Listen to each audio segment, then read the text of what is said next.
Okay, ladies and gentlemen, Impact Wrestling. Let's get some ground rules before we start this video.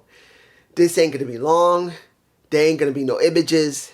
And I'm gonna make this as fast as possible because you can hear I am very stuffy. I hate being New York. Anyway, let's make this clear. The camera work was pretty good. The lighting was decently good. We didn't really hear a lot in the terms of mic work, but the audio was okay. We could hear the fans in Ohio very clearly, Columbus, Ohio. So, generally speaking, production was fine. This is all about the show. But as you see from the title, the coexist episode, that's what we got a lot of. Can they coexist in this episode? What have I told you about Impact Wrestling acting like WWE?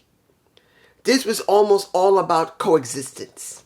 Can they coexist? Now, of course, there were certain things that did not have that, but this is what we got. Opening, OVE versus the Good Hands and Brian Myers.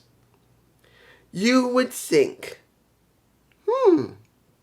Moose is done with them because Moose is not too fond of what Brian Myers has been doing.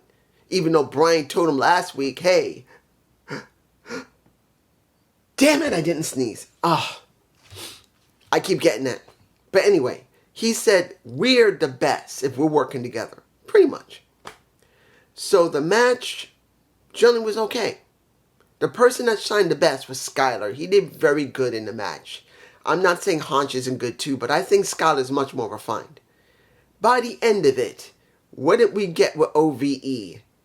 We got them beat due to the fact that Moose decided to come in and help out. And when it was all said and done and over and Sammy was just pissed, we get Rich Swann finally showing up. Because last time he couldn't do anything because he had his opportunity to get into a match. That was at Against All Odds. Here, he says, my bad, my boy, I'm sorry. I'm so sorry that this happened. I wasn't on the ball. You know what happened last time. Against All Odds, I had to do this. This was a for one match, my shot. But now, I'm here. I am here. This is what's going on. So now Rich Swann has now joined OVE or is working more profoundly with OVE. Now, let me make this clear. I said it before and I'll say it again. I don't hate OVE, but I'm not good with OVE. Because they're rehashing something that's a good possibility they're not going to go anywhere with. Everyone is happy to see OVE. Now, mind you, I'm not mad. Jake, Chris, and seeing Madman Fulton back, I'm not having a problem with it. I like the guys. But knowing how Impact books, I just don't see them lasting very long.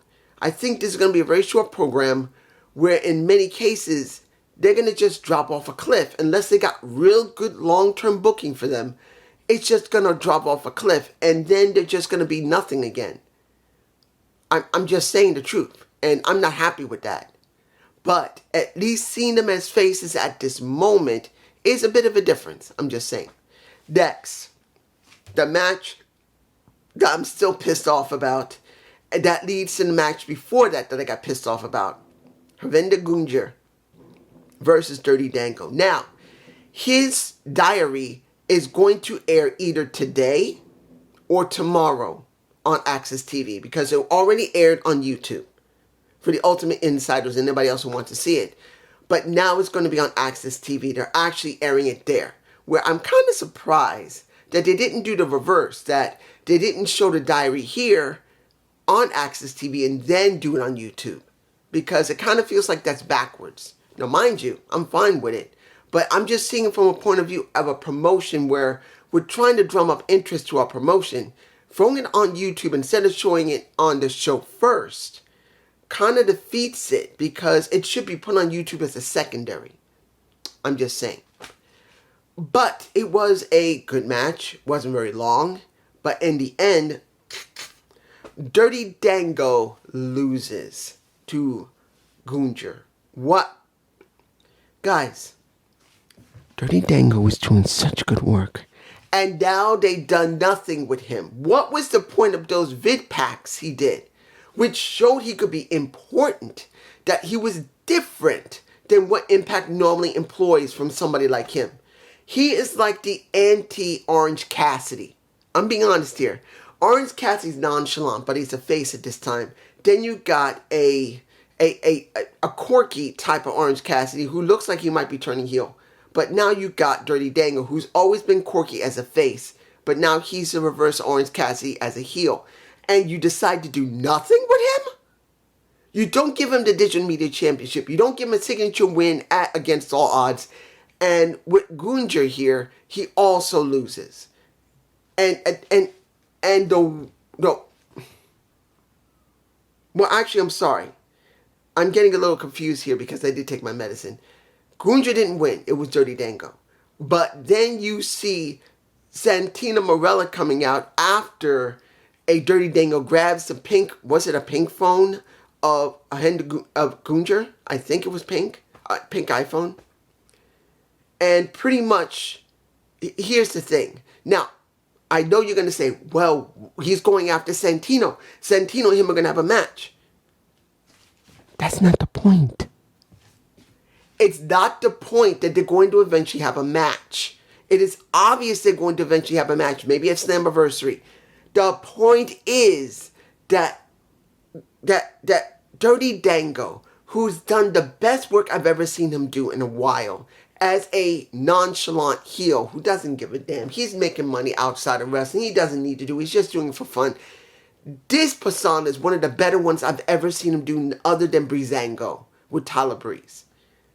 And instead of letting him just win the title dirty and push him for a while before you actually make him deal with Santino, who, not saying the Director of Authority should win a title. He doesn't need to. He should just basically have the match with Dirty Dango because they have history and Joe could get the title back. You don't do it.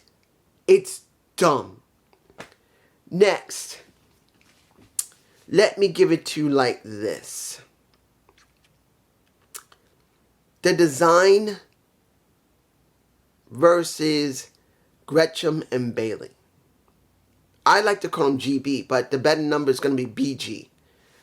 You're going to have Bailey and Gretchen, GB. But I think it should be Gretchen Bailey because he's more experienced. He's a better wrestler.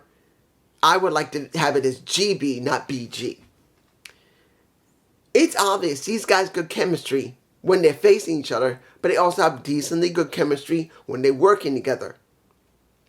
I don't expect them to do the coexist bit because they've already done it. But I do agree that if anybody thinks that Jonathan Gresham and Mike Bailey working together is a great idea, I agree with them. But let's be honest, this could be just something they just threw together. But where's the coexist, you say? What do you think? Dina versus a little bit of Alan Angels. A little conflict, as you will. They're going like this now. Because of what Sammy has done, the design is fragmenting. Now, my question is going to be, and I'm wondering if you're thinking this as well, will Dina pass on the design moniker, or will the design moniker just die with him when they finally end the design? Because as time goes on, they're going to end it. The question is, would they end it by letting Dina transition to somebody else? Or would they end it by just ending the faction? That's the question as it stands now. You guys send below. Killer Kelly versus a Taylor Wilde with a when it comes to Killing King, that woman looks great as a heel. She does. She feels more substantial. And she's a good looking woman. But she really does look more substantial as a heel. This was not about the match. This was about finally the two that I told you was going to come together. Either they're going to come back together and continue their brutal feud, or they're going to come together as a tag team. Because after the match was over and Killer Kelly did win. She did win. She started getting her ass handed to her. And guess who came out? I knew it the minute she started getting beat up and said, okay, where's she coming? Because it's obvious they're going to do it. And guess what? They decide to pull the trigger on letting Marsha come out to save a little bit of Killer Kelly. And now On top of that, when she had the chain and knocked the living spit out of a Kaylin King's face, I believe. She was the first one to get it, unless it was Taylor Wilde. I can't remember. Oh, medicine makes you sleepy. But you get my point. Here's the thing. They're doing I believe, the Trish Stratus and Mickie James little bit of one of them being turned on by the other. Nothing wrong with it. I'm not saying it's bad. Killer Kelly getting attracted to a Marshall Stanovic, it makes sense in that sense. You got one that's just as brutal as the other one. Both of them love violence. Both of them revel in it. And one may be a bit better than the other. And that one that isn't as good as the other one, where she still thinks she's better, even if she doesn't win, is attracted to her. That's not surprising. And there's nothing wrong with it. The question's going to be, and I say this again, if anybody says, you see, this is getting great, come on, say no.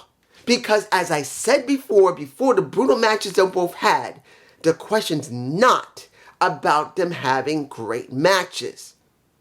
This is about them getting something to do. Because there's a very strong possibility in the next month or two, both of them will fall off a cliff like they've been doing with most of their wrestlers. Look what happened with Killer Kelly. She was going up like this, and then out of nowhere they just dropped her like she was doing nothing. And then Marshall Stanovic, such a huge rise, killing everybody, all jobbers, until it's time to actually get something done for a title. And then she falls off the map and ends up working with Killer Kelly, where they have the most brutal matches that everyone's going to be loving, but still, that does not mean they're going to book them. Excuse me. Damn it, happened again. Anyway, let's do the Nick Aldis video. Oh, allergies, I hate you. Anyway, Nick Aldis, well, no Nick Aldis.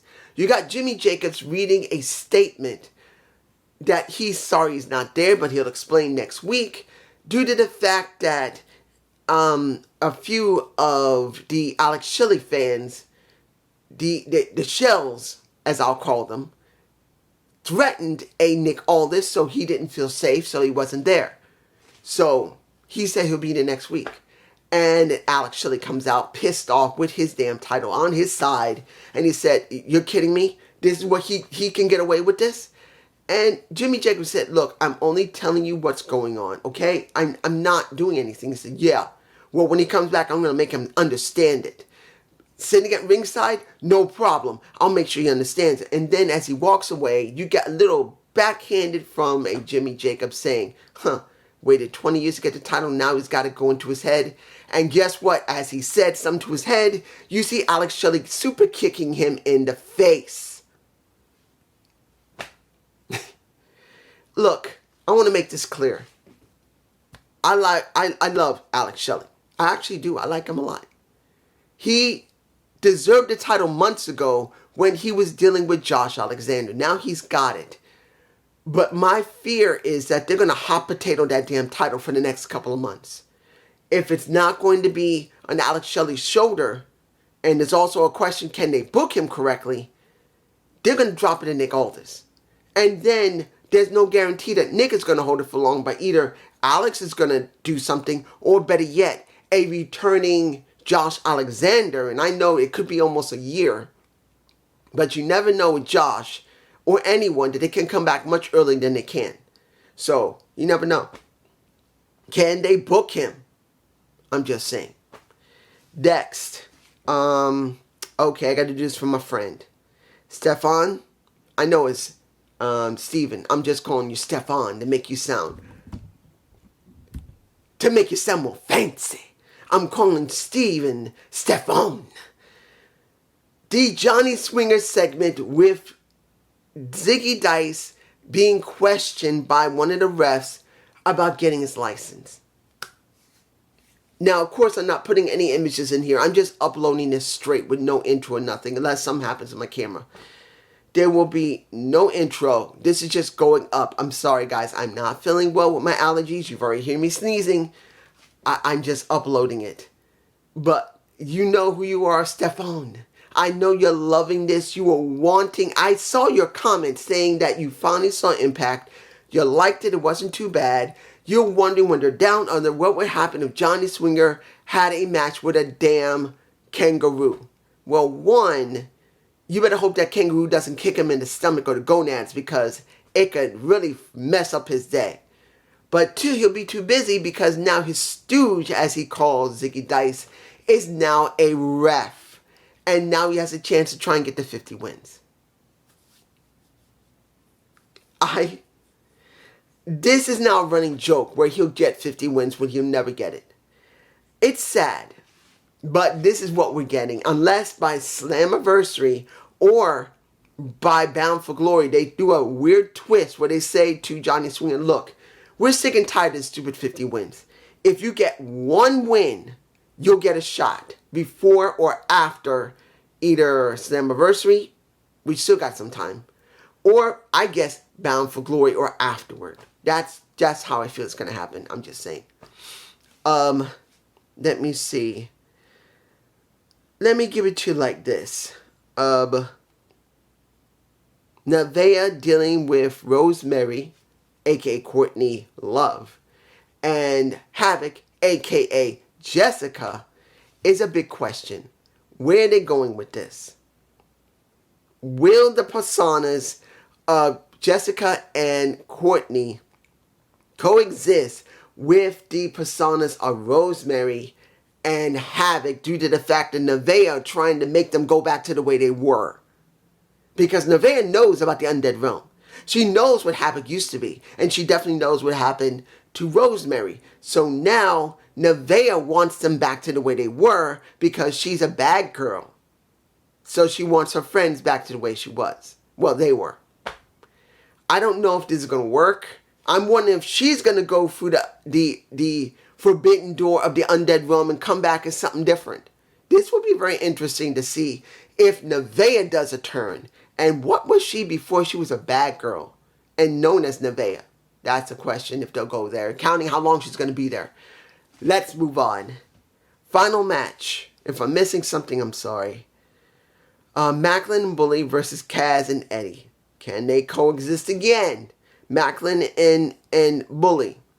Or Kaz and Eddie, who you hear Eddie trying to convince Kaz that you can trust him and invokes the name of Killer Kowalski, the guy who trained them both, that they both cared about a lot.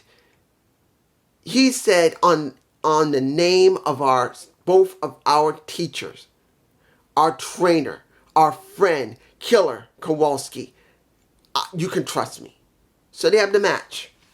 You can see Bully Ray hamming it up, basically chasing Alicia Edwards around the ring, basically doing what he normally does. In the end, we get the kick to the face by Eddie to Kaz by accident because they clunk heads because of Bully Ray, and then you get the super kick. Done. They lose, he wins. Matches were all generally alright. And I will tell you this, that if they keep up the camera work, because one of the cameramen looked new, he was wearing glasses. If it's the new cameraman and they keep doing the same production value like this, I won't need to say anything in production anymore. That's what I hope for. But I'm just saying this. Last thing is to Scott D'Amore. I am telling everyone, I would recommend you see this promo, well, this interview by Scott D'Amore, because it was damn good. Very rarely I see him in top form when it comes to promo, because he's not great in promos. Here, this was a damn good promo by him, making it very clear he had to step away. That's what Gia told him, that she understands that he's going to step away. And he says, look, since I'm done, I'm stepped away. He took off his mic, and, well, not mic, but his walkie-talkie, his watch. He took off his jacket, and he makes it very clear. Look, I'm dealing with a two-time Hall of Famer, and I'm dealing with a top-of-the-line talent in this company who was champion. I know even in my heyday, I was never that great as these two. But I'm still going to do this damn match. That's the reason why I stacked the cards against them with PCO. but I'm making it very clear, and there's a lot more in between this, but I'm making it very clear. Somebody's not going to be walking away from this when we come into my hometown in Canada. And I'm fine with that. If it's me, I'm fine. In other words, if he's got to be taken out on his shield, he's more than happy to do it as long as he takes a little chunk of Bully Ray with him. I'm telling you now that this is one of the most best promos I've heard a Scott D'Amore do in a long time that I've been watching him. Honestly. This is the first time I've heard him really give such a stark good promo. And it's not because he wasn't doing it when he was president. He was doing somewhat okay to good. But this one felt more important. For me personally, I think it's the best one I've ever heard of him in current time right now. In years. Since I've been watching him. But that's just me. And I hope you enjoy this. Please leave a comment below. Oh, I want to go to sleep so bad. Medicine makes you sleep. Peace.